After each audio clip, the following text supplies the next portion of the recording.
একটা গ্রামে মোহন নামে একজন গরিব ব্যক্তি নিজের বউ রাধার সাথে একটা ভাঙাচোরা ঝুপড়িতে থাকত।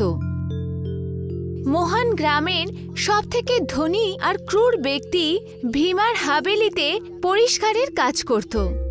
একদিন মোহন কাজে যাচ্ছিল, তখনই ওর বউ রাধা ওকে বলল, আচ্ছা শোনো গো, কালকে পুরনো বাক্সে আমি কিছু পুরনো কাপড় খুঁজছিলাম। ওই বাক্স তোমার বাবার ছিল। ওই বাক্স থেকে আমি একটা কাগজ পেয়েছি, আর ওই কাগজ আমায় চিন্তায় ফেলে দিয়েছে। দাও, আমাকেও দেখাও না। এমন কি ধরনের কাগজ, যেটা দেখে তুমি অবাক হয়ে গেলে? রাধা ওই কাগজ মোহনের কাছে দিয়ে বলল, এতে তোমার বাবার নাম লেখা আছে, আর তুমি ভীমার হাভেলিতে যে কাজ করো এতে ওই হাভেলির নকশা করা আছে। মোহন সেই কাগজ পড়তে পড়তে চিন্তিত হয়ে বলল, রাধা, এই কাগজের অনুযায়ী তো বাবা ভীমের হাভেলিটার মালিক ছিল। এটা কি করে হতে পারে? আমি এটা প্রধানমশাইকে অবশ্যই দেখাবো। মোহন ওই কাগজের টুকরো নিজের পকেটে রেখে গ্রামের প্রধানের কাছে চলে গেল, আর ওই কাগজ ধরিয়ে দিয়ে বলল, প্রধানমশাই, আমার বউ আমার বাবার বাক্সে থাকা কাগজটা পেয়ে গেছে। এখানে জমিদারের হাভেলির নকশাটা তৈরি রয়েছে, আর আমার বাবার হস্তাক্ষরও রয়েছে। মুখিয়া ওই কাগজের দিকে তাকিয়ে মোহনের দিকে উদাস হয়ে বলল, মোহন, এটা হলো একটা রহস্য, যেটা হয়তো গ্রামের প্রত্যেক মানুষই জানে, কিন্তু তুমি এতটাই অভাগা যে তুমি জানো না। আরে পরিষ্কার করে বলুন না প্রধানমশাই, আপনি কি বলতে চান বলুন তো। মোহন, তোমার বাবা আর ভীমা কোনো এক সময়ে কোনো এক যুগে খুব ভালো বন্ধু ছিল। একদিন তোমার বাবা হঠাৎ করে ধনবান হয়ে যায়, আর ভীমা আর তোমার বাবার হাভেলিতে কাজ করতে শুরু করে।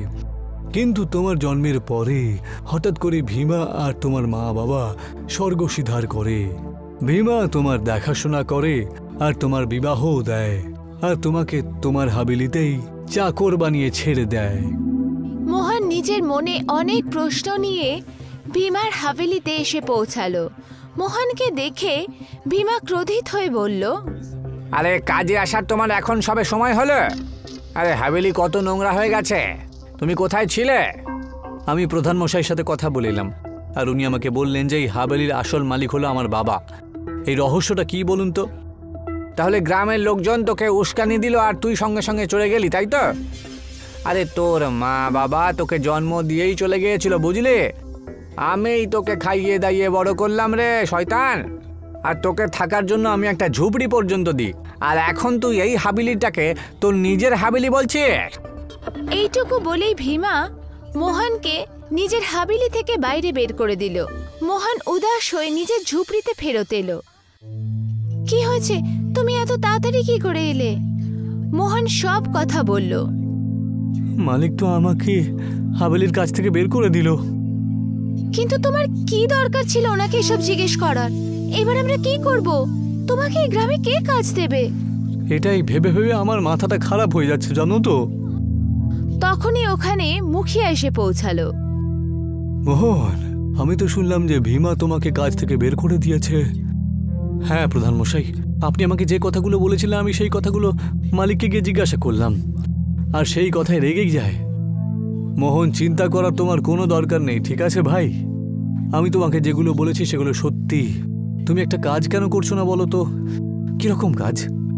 আরে মোহন, তোমার এখন বয়স কম, গায়ে শক্তি রয়েছে। আমাদের গ্রাম ঘন জঙ্গলের দিকেই যায়। তুমি জঙ্গল থেকে কাঠ নিয়ে এসে বাজারে কেন বিক্রি করছো না? যত ভীমা তোমাকে পয়সা দেয় তার থেকে অনেক বেশি তুমি রোজগার করবে। মুখিয়ার এই বার করা উপায় মোহনের খুব ভালো লাগলো। পরের দিন মোহন জঙ্গলে কাঠ কাটার জন্য চলে গেল। মোহন দেখলো যে জঙ্গলে একজন কাঠুরে কাঠ কাটছিল। ওই কাঠুরে মোহনের দিকে তাকিয়ে বলল, মনে হচ্ছে আজকে তোমার এখানে প্রথম দিন বটে। তা তোমার কি নাম বটে ভাই? আমার নাম মোহন। তখনই মোহনের চোখ সামনে ঘন গাছের দিকে গেল। আরে তুমি ওই গাছের কাঠটাকে কেন কাটছো? ওই সামনের গাছের কাঠটা তো খুব ভালো মনে হচ্ছে দেখে। বাজারে ভালো দামে বিক্রি হবে তো।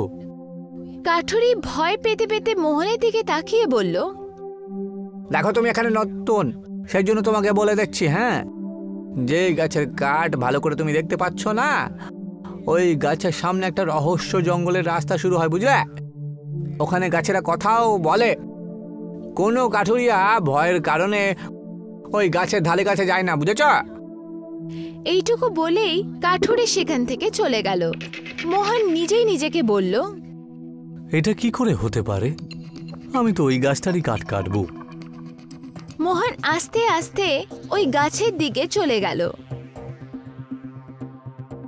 ও যেই কুড়ুল দিয়ে গাছের ওপর আঘাত করলো, হঠাৎই গাছের ভেতর থেকে এক মানুষের আওয়াজ এলো। আমাকে কেটো না, আমি গাছ, তাতে কি হয়েছে? আমার ভেতরেও তো প্রাণ রয়েছে। এটা দেখে মোহন খুব চিন্তিত হয়ে বলল, তার মানে ওই কাঠুরিয়াটা সত্যি কথা বলছিল? তুমি আমার উপরে কুড়ুল মেরেছ, আমার খুব যন্ত্রণা হচ্ছে। মোহন ওই গাছের দিকে তাকিয়ে বলল, আরে এইভাবে তো সংসারে অনেক গাছই রয়েছে, তাহলে ওদের কেন কষ্ট হয় না? সবার কষ্ট হয়, সবার ভেতরেই কথা বলার শক্তি পাওয়া যায় না, ব্যাস। মোহন দেখল ওই গাছের শাখা থেকে জলের বিন্দু পড়ছে। আর এই জলের ফোঁটা কেন পড়ছে? আর এটা জলের ফোঁটা নয়, বরং আমার চোখের জল। এটা শুনে মোহনের খুবই আফসোস হলো। আমায় ক্ষমা করে দাও ভাই, আর আমি কখনো কোনো গাছকে কাটবো না। মোহন এইটুকু বলেই ছিল, তখনই রং বেরঙের কিরণের সাথে ওই গাছ একটা সুন্দর পুরুষে পরিবর্তিত হয়ে গেল। মোহন খুব আশ্চর্য হয়ে ওই ব্যক্তির দিকে তাকিয়ে বলল, কে তুমি? আমি হলাম বনরক্ষক। এর আগে অনেক কাঠুরিয়া এখানে এসেছে, আর ভয়ের কারণে পালিয়ে গেছে ওরা। কিন্তু তুমি একদম অন্যরকম কাঠুরিয়া, যার মনের ভেতরে গাছের জন্য সমবেদনা জেগে উঠেছে। তাহলে প্রথম কাঠুরিয়া কে ছিল? তোমার বাবা। আমি তোমাকে চিনি, চলো আমার সঙ্গে, আমি তোমাকে কিছু দেখাতে চাই। বনরক্ষক মোহনকে ওই জঙ্গলের ভেতরে নিয়ে গেল। জঙ্গলের ভেতরের দৃশ্য দেখে মোহনের চোখ আশ্চর্যতে ফেটে গেল।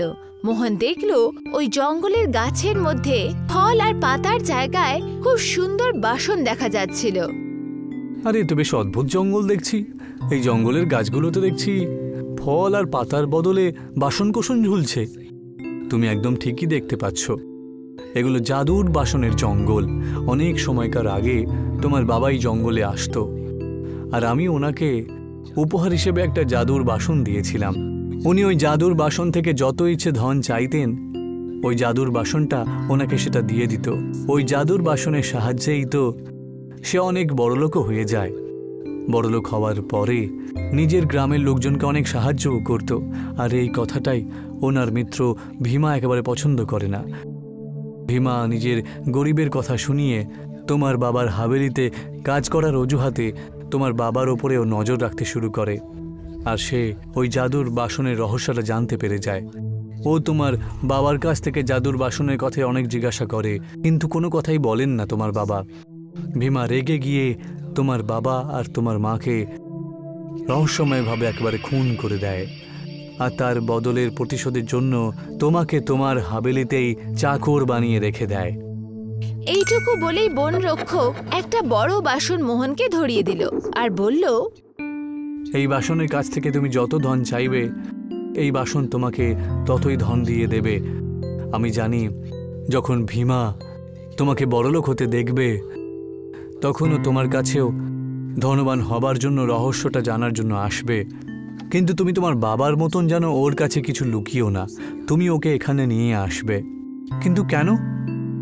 যখন তুমি ওকে এখানে নিয়ে আসবে না, তখন স্বয়ং জানতে পেরে যাবে। মোহন খুশি খুশি ওই জাদুই বাসনের জঙ্গল থেকে ওই জাদুই বাসন নিয়ে নিজের বাড়ি চলে এলো আর সব ঘটনা নিজের বউকে বলল। আর আমাদের গরিব হয়ে থাকতে হবে না। ওগো, তাহলে ওই জাদুই বাসন দিয়ে অনেক সোনা আর চাঁদি চেয়ে দেখি।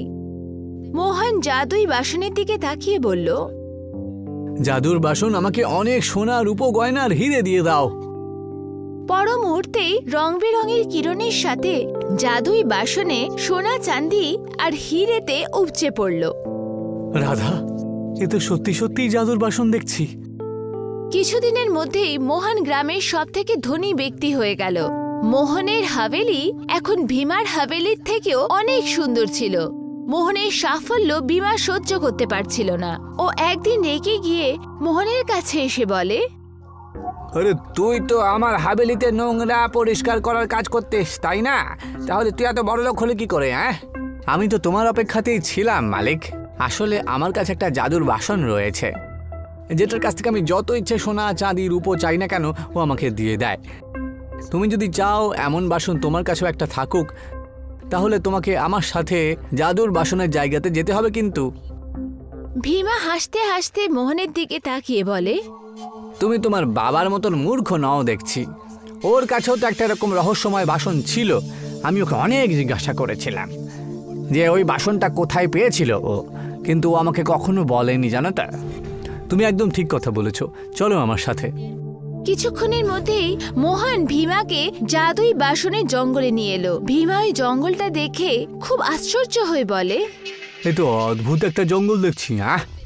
তখনই রং বেরঙের কিরণের সাথে ওখানে বন রক্ষক প্রকট হয়ে যায় আর রেগে গিয়ে ভীমার দিকে তাকিয়ে বলে, তুমি এখানে চলে এসেছো, কিন্তু আর কখনো ফিরে যেতে পারবে না।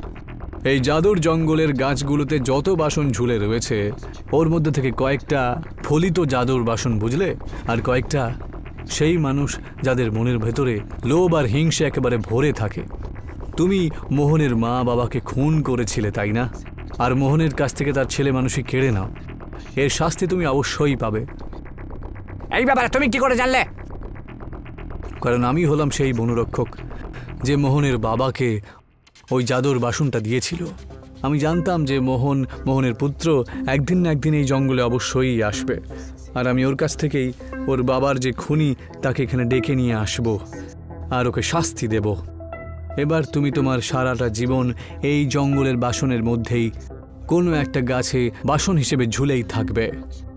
হঠাৎই বন রক্ষকের চোখ দিয়ে রং বেরঙের কিরণ বেরোতে থাকে আর ভীমাও বাসনে পরিবর্তিত হয়ে একটা গাছের শাখায় ঝুলতে লাগলো। বন রক্ষক হাসতে হাসতে মোহনকে বলল, তোমার মা বাবার খুনি শাস্তি তো পেয়েই গেছে। এইটুকু বলেই বন রক্ষক সেখান থেকে অদৃশ্য হয়ে গেল আর মোহন হাসতে হাসতে নিজের বাড়ি চলে এলো।